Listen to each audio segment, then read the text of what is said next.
Hello दोस्तों, आज हम स्टार्ट करेंगे अपना नया चैप्टर जो कि हमने स्टार्ट कर दिया था, सर्कुलेशन ऑफ ब्लड। ठीक है, तो इसमें हमने पढ़ लिया था कि जो इसकी जनरल मतलब ब्लड की जो थी प्रॉपर्टीज, नेवर स्टेशनरी, कभी रुकता नहीं है, कलर इसका ब्राइट रेड होता है, डार्क रेड होता है। ठीक है, फिर इसके बाद वॉल्यूम पढ़ लिया था कि जो अडल्ट मेल में होता है 5 से 6 लीटर ब्लड होता है। ठीक है, हमारी बॉडी में। टेस्ट की बात करें तो ये सॉल्टिस कलर का सॉल्टिस टेस्ट होता है। ठीक है, जिसका पीएच होता है 7.3 या 7.4। ठीक है, आज हम पढ़ेंगे इसमें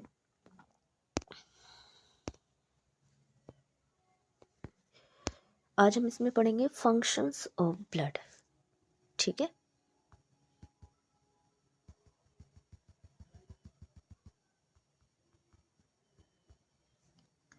सबसे पहला फंक्शन इसमें है ट्रांसपोर्ट का, दूसरा फंक्शन है प्रोटेक्शन का। ठीक है, दो ही फंक्शन होते हैं। तो सबसे पहले ट्रांसपोर्ट ऑफ बाय ब्लड की बात कर ले तो इसमें कह रहा है कि जो ट्रांसपोर्ट होता है वो डाइजेशन फूड में oxygen, carbon dioxide, excretory system and hormones and body heats, इन 5-6 जो इनमें जो होता है वो ट्रांसपोर्ट होगा। सबसे पहले हम डाइजेस्टिव सिस्टम का पढ़ते हैं, जो कि हमने स्टार्टिंग में ही बताया था, जो नीड वाली बात बताई थी कि जो हमें सर्कुलेशन की नीड क्यों पड़ती है। तो इसमें कह रहा है ट्रांसपोर्ट ऑफ डाइजेस्टिव फूड। ठीक है, इसमें कह रहा है हमारी जो एलिमेंट्री कैनाल है, ठीक है, वो टिश्यू तक क्या करती है, न्यूट्रिएंट्स को पहुंचाती है। अब इसमें कह रहा है कौन कौन से सब्सटेंस जो जाते हैं, जैसे सिंपल शुगर है, like glucose, amino acids, vitamin, minerals and salt. ठीक है, तो ये सारी चीज़ें क्या होती हैं, ब्लड के द्वारा ट्रांसपोर्ट होती हैं पूरी बॉडी टिश्यू तक। ठीक है, उसके बाद बात करते हैं ट्रांसपोर्ट ऑफ ऑक्सीजन। तो इसमें कह रहा है लंग्स के द्वारा क्या होता है, टिश्यूज तक ऑक्सीजन पहुंचती है। फिर कह रहा है ये occurs by the mean RBCs, यानी कि आरबीसीज जो होती है हमारे ब्लड का ही पार्ट होता है, वो कॉम्बिनेशन होता है हीमोग्लोबिन का। ठीक है, अब ये कह रहा है कि ये कॉम्बिनेशन है हीमोग्लोबिन का, form of unstable compound. Unstable compound की मीनिंग ये है जैसे ही इसमें ऑक्सीजन कंबाइन करेगा तो ये पूरी बॉडी में फ्लो करता है, ब्लड हमारा सर्कुलेट करता है, तो वो क्या करेगा, एक जगह से ऑक्सीजन को लेगा और पूरी बॉडी में उसको पहुंचा देगा। कहाँ पे, बॉडी के टिश्यूज तक। ठीक है, जैसे ये रिएक्शन है, ये हीमोग्लोबिन का साइन होता है Hb+O2, और ये किस में बन जाएगा, ऑक्सी हीमोग्लोबिन में। ठीक है, फिर बात करते हैं ट्रांसपोर्ट ऑफ कार्बन डाइऑक्साइड। तो इसमें भी क्या कह रहा है कि ये टिश्यूज से जितना भी CO2 होगा वो लेके आएगा लंग्स में, और लंग्स से क्या हो जाएगा, ये बॉडी से बाहर निकाल दिया जाएगा, जैसे हम ब्रीदिंग करते हैं उससे। तो इसमें कह रहा है occurs partially combination with the haemoglobin. अगर ये हीमोग्लोबिन के साथ कंबाइन होता है तो ये बनाता है कार्ब अमीनो हीमोग्लोबिन। ठीक है, फिर इसके बाद है ट्रांसपोर्ट ऑफ स्क्रीटरी मटेरियल। अब स्क्रीटरी मटेरियल की बात करें तो हाँ, हमने स्टार्टिंग में शायद पढ़ाया होगा कि जो लीवर होता है, ठीक है, लीवर में क्या बनता है, यूरिन बनती है, और ये यूरिन क्या होती है, बॉडी ब्लड में डिजोल्व होके कहाँ चली जाती है, किडनी में, और किडनी से क्या होती है, एक्सक्रीटरी सिस्टम के द्वारा बॉडी से बाहर निकल जाती है। स्किन में स्वेटिंग होती है, ये एलिमिनेट कर देती है हार्मलेस, मतलब एलिमिनेट करके हार्मलेस बना देती है। फिर डिस्ट्रीब्यूशन ऑफ हार्मोन्स की बात करें तो secreted by special gland, endocrine gland, ये डायरेक्टली डिसॉल्व होती है ब्लड में। ठीक है, फिर कह रहा है डिस्ट्रीब्यूटेड हीट। ब्लड जो होगा है वो हीट मतलब हेल्प करता है टेम्परेचर मेंटेन में, यानी कि हमारी बॉडी जो है, आप देखते हो कि ठंड में गर्माहट महसूस होती है, तो वो सब इसी की वजह से होता है। प्रोटेक्शन ऑफ ब्लड की बात करें तो इसमें कह रहा है ब्लड जो है एक फॉर्म होती है क्लॉट। ठीक है, where one there the cutting, अगर हमारी ब्लड वेसल कहीं से भी कट जाती है तो वहाँ पे वो क्या कर देता है, क्लॉट कर देता है, ब्लड जमा देता है। क्लॉट जो होता है वो सर्व करता है प्रिवेंट, यानी कि ब्लड लॉस ना हो, या कोई भी डिजीज आपकी बॉडी में, डिजीज कॉजिंग जर्म्स जो होता है वो एंट्री ना करे।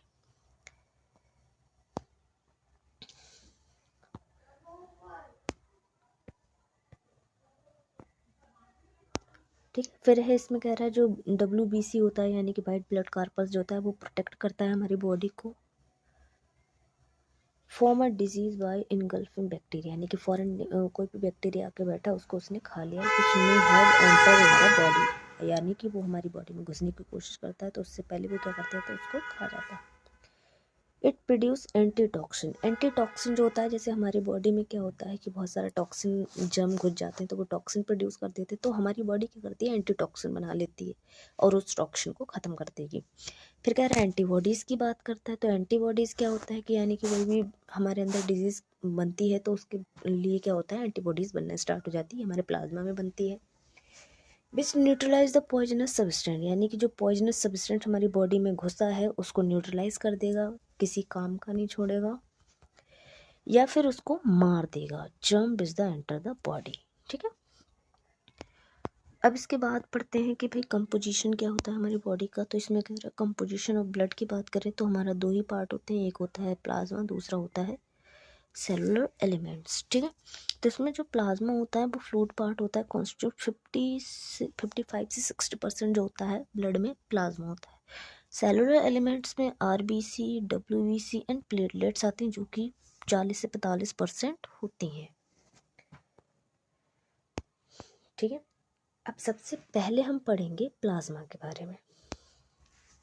तो यहाँ पे बताया है कि प्लाज्मा जो होता है वो एक लिक्विड पोर्शन होता है जो कि लाइट येलो कलर का दिखाई देगा, एल्कलाइन लिक्विड होगा, जिसमें क्या है, वाटर जो होगा 90 to 92% होगा, प्रोटीन जो होगी 7 से 8% होगी, इनऑर्गेनिक सॉल्ट 1% होगा, ट्रेस के मतलब अदर सब्सटेंस भी होंगे। फिर उसके बाद कह रहा है कि इसमें जो ऑर्गेनिक सॉल्ट होता है, जैसे कि सोडियम है, क्लोराइड है, सोडियम बाइकार्बोनेट है, ठीक है, ये सारी की सारी चीज़ किस में मिलेंगी, प्लाज्मा में मिलेंगी। फिर कह रहा है अमोंग अदर सब्सटेंस, के अलावा भी और सब्सटेंस होंगे, जैसे ग्लूकोज है, अमीनो एसिड्स है, फिब्रिनोजन है, हार्मोन्स है, यूरिया, ये भी सब किस में डिजॉल्व हो, प्लाज्मा में, ठीक है। तो प्लाज्मा जो होता है वो क्या है, यानी कि अगर बात कही जाए तो एक प्लाज्मा है, उसको अगर निकाला जाए तो उसमें प्लाज्मा हम किसे कहेंगे, from which the protein fibrinogen है रिमूव, यानी कि प्लाज्मा एक ऐसा मतलब प्लाज्मा में से हम क्या करेंगे, फिब्रिनोजन नाम की एक प्रोटीन होती है, उसको अगर रिमूव कर दें तो उसको हम सीरम बोलेंगे, ठीक है। दूसरे हम स्टार्ट करते हैं सेलुलर एलिमेंट्स। सेलुलर एलिमेंट्स की बात करें तो सेलुलर एलिमेंट्स में क्या पढ़ेंगे हम, एक तो हम पढ़ेंगे डब्ल्यूबीसी, फिर RBC, WBC and platelets. RBC को हम इरिथ्रोसाइट्स बोलते हैं, डब्ल्यूबीसी को ल्यूकोसाइट्स बोलते हैं, प्लेटलेट्स को हम बोलते हैं थ्रोम्बोसाइट्स, ठीक है।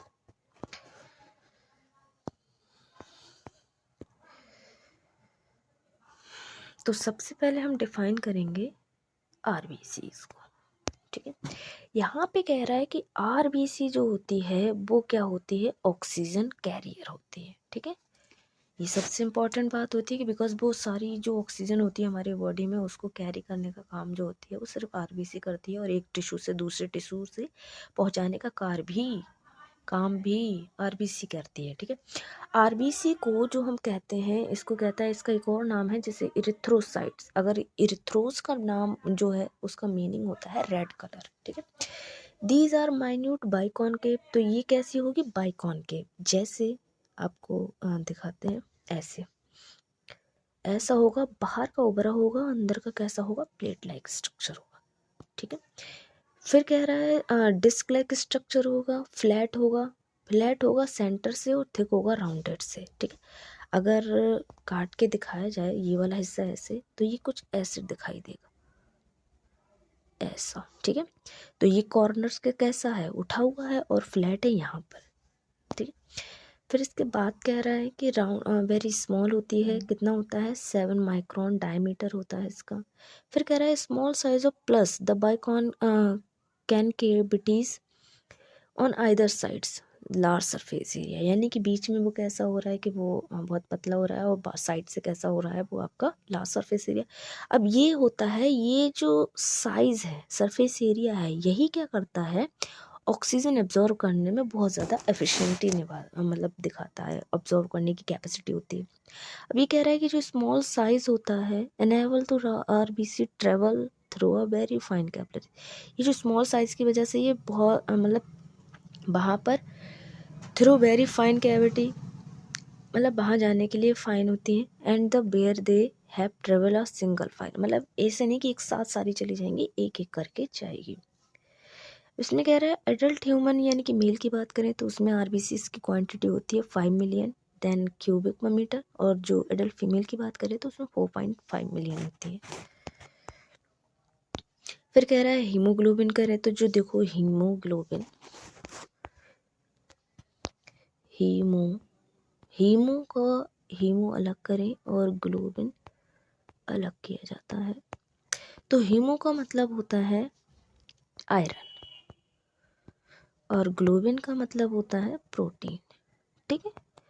यानी कि हीमोग्लोबिन किससे मिलकर बना है? हीमोग्लोबिन स्पेशल केमिकल होता है जो कि आरबीसीज में पाया जाता है। RBCs have a colourless spongy body stroma, ठीक है, विच कंटेन, अब ये जो स्ट्रोमा होता है ये कंटेन करता है रेस्पिरेटरी पिगमेंट जिसको हम बोलते हैं हीमोग्लोबिन। हीमोग्लोबिन का सिंबल होता है ये, ठीक है। अब इसमें कह रहा है कि जो हीमोग्लोबिन होता है वो हमें मिलता है आयरन कंटेनिंग पार्ट, तो यानी कि जो ह्यूमन की बात करें तो वो होता है आयरन कंटेनिंग पार्ट, और जो प्रोटीन कंटेनिंग पार्ट होता है वो होता है ग्लोबिन।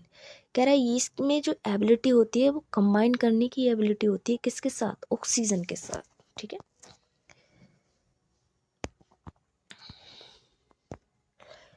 फिर दूसरी बात कह रहा है और जब ऑक्सीजन के साथ कंबाइन करेगी तो ये बना लेगी ऑक्सी हीमोग्लोबिन। ये कह रहा है कि ये अनस्टेबल कंपाउंड होता है। क्यों होता है? क्योंकि एक जगह से दूसरी जगह देने के लिए, यानी कि अगर एक टिश्यू ये है तो दूसरे टिश्यू में भी ये ट्रांसफ़र ऐसे ही होता रहेगा, तो इसीलिए इसको अनस्टेबल कंपाउंड बोला जाता है। ये रेडी करता है gives up oxygen to the neediest tissue, यानी कि जिस टिश्यूज़ को ऑक्सीजन की ज़रूरत है वहाँ तक ये पहुँचाने का काम करता है कौन? हीमोग्लोबिन। हीमोग्लोबिन जो होता है वो कैरी है very small quantity of carbon dioxide, यानी कि ये कार्बन डाइऑक्साइड के साथ बहुत कम कंबाइन करने की कैपेसिटी रखता है के फॉर्म ऑफ कार्बामीनो, और उसके साथ जब कंबाइन करेगा तो वो कार्बामीनो हीमोग्लोबिन बनाता है, ठीक है। लेकिन यहाँ पर एक बात ध्यान रखिएगा कि जैसे कार्बन मोनोऑक्साइड के साथ अगर ये कंबाइन करता है तो ये बहुत ज़्यादा जल्दी करता है उसके साथ, जैसे कि इसमें हम पढ़ेंगे। इसमें लिखा है haemoglobin has very strong affinity for carbon monoxide, ठीक है। तो यहाँ पे कह रहा है हीमोग्लोबिन जो होता है वो बहुत ज़्यादा स्ट्रॉन्ग एफिनिटी रखता है कार्बन मोनोऑक्साइड के साथ कंबाइन करने की, ठीक है, और फॉर्म करता है एक स्टेबल कंपाउंड जिसको बोलते हैं कार्बोक्सी हीमोग्लोबिन, ठीक है, HbCO। इसमें कह रहा है this cut down the capacity of blood transporting, अगर ये कम्बिनेशन बन गया तो इसमें क्या हो जाएगा कि जो ब्लड का ट्रांसपोर्ट होता है ऑक्सीजन का वो क्या हो जाएगा? कट डाउन हो जाएगा, मतलब रुक जाएगा, और समटाइम रिजल्ट हो जाएगा डेथ, यानी कि ज़्यादा कार्बन डाइऑक्साइड कार्बन मोनोऑक्साइड हमारे टिश्यूज़ तक पहुंच गई तो हम मर भी सकते हैं। जैसे for example carbon monoxide poisoning में cause the death due the furnace burning, यानी कि आप देखते हो कि घरों में अंगीठी जलाने को मना किया जाता है क्योंकि जो जलन यानी कि जो आधा जला हुआ सब्सटेंस होते हैं तो वो कार्बन मोनोऑक्साइड जैसी गैसेस को प्रोड्यूस करते हैं जो हमारे लिए बहुत ज़्यादा हार्मफुल होती है, क्योंकि अगर ये हम ज़्यादा एब्जॉर्ब कर लेंगे तो इसमें क्या होगा कि हमारे टिश्यूज़ तक ऑक्सीजन नहीं पहुंच पाएगी, क्योंकि ये ऑक्सीजन से बहुत ज़्यादा कैपेसिटी रखती है कंबाइन करने की हीमोग्लोबिन। ऑक्सीजन कम रखेगा उसके अकॉर्डिंग ये ज़्यादा रखेगी, ठीक है। Small rooms without the ventilation, ठीक है, अगर उन वेंटिलेशन नहीं होता, खिड़कियाँ नहीं होती हैं ओपन वाली, तो उसमें ये जलाने को मना किया जाता है। इसके बाद हम पढ़ते हैं आरबीसीज की डेथ, आरबीसीज की लाइफ एंड डेथ के बारे में। तो इसमें कह रहा है कि जो एडल्ट आरबीसी होता है are produce a bone marrow, यानी कि अगर देखा जाए तो यहाँ पे ऐसा कोई स्ट्रक्चर, ऐसा कोई क्या बोन ऐसी होती है, ये है। तो यहाँ पे देखो ऐसा स्ट्रक्चर होता है जैसे ये वाला, ये और ये वाला, कुछ इस टाइप से स्ट्रक्चर होता है। तो इसमें हमारी बोन में जो होता है 2 टाइप्स के बोन मैरो होते हैं, एक होता है येलो बोन मैरो और एक होता है रेड बोन मैरो। तो जो येलो बोन मैरो होता है इसमें प्लाज्मा WBC वगैरह बनते हैं, और इसमें रेड वाले में RBCs बनती हैं। ठीक है, तो ये बोन मैरो होता है, ये कट किया हुआ है, अगर पूरा नहीं या आधा कटा हुआ है। ठीक है, अब इसके बाद बात करते हैं कि इसमें कह रहा है लॉन्ग बोन में देखा specially ribs, breast bone, ilium of hip girdle, यानी कि जो हिप गर्डल होता है वहाँ पर। In embryo they are produce the liver, तो इसमें कह रहा है कि जो एम्ब्रियो होता है उसके लीवर में प्रोड्यूस होती हैं और स्प्लीन में। फिर कह रहा है चिल्ड्रन में जो RBC होती हैं वो प्रोड्यूस होती हैं बोन मैरो ऑल बोन्स, यानी कि 5 ईयर तक हर एक बोन में RBCs बनेगी। उसके बाद कह रहा है कि जो मैच्योर RBC होती है उसके पास कोई न्यूक्लियाई नहीं होता, but they are being produce, तो इसमें कह रहा है they have one as they mature and they nuclear last. जैसे ये बड़े होते हैं, यहाँ कह रहा है वो मैच्योर हुई और तुरंत उसने अपना न्यूक्लियस क्या हुआ, लॉस कर दिया, और ये बन गया ई न्यूक्लियट, यानी कि इनके पास न्यूक्लियट नहीं है बट फिर भी ये लिविंग होती है। अब इसमें कह रहा है कि जो RBC की एवरेज लाइफ होती है वो होती है 120 days. Old and weak RBCs जो होती हैं वो डिस्ट्रॉय हो जाती हैं स्प्लीन में एंड लीवर में एंड बोन मैरो में। ठीक है, पुरानी वाली जो भी कमज़ोर होती हैं वो भी मर जाती हैं। उसके बाद कह रहा है जो आयरन वाला पार्ट होता है वो रिटेन इन द लीवर, यानी कि लीवर में बच जाता है, while the rest of accepted bile pigment. ठीक है, तो बाइल पिगमेंट की एक्सक्रीटेड की वजह से, मतलब वो क्या होता है इसमें चली जाती है RBC, और हीमोग्लोबिन जो होता है वो लीवर में बच जाता है, जिसे बाइलुरुबिन कहते हैं। अब इसमें कह रहा है कि जो नॉर्मल एडल्ट की बात करें तो अप्रोक्सीमेटली जो होता है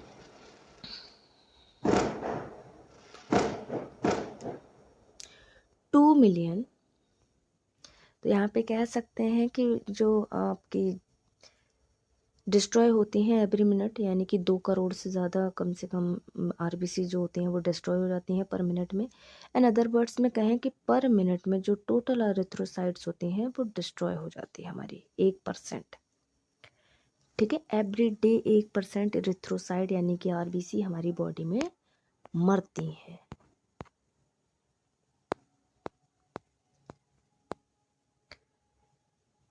ठीक है, तो अब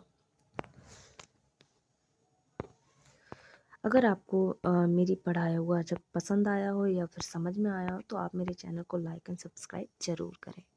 थैंक यू।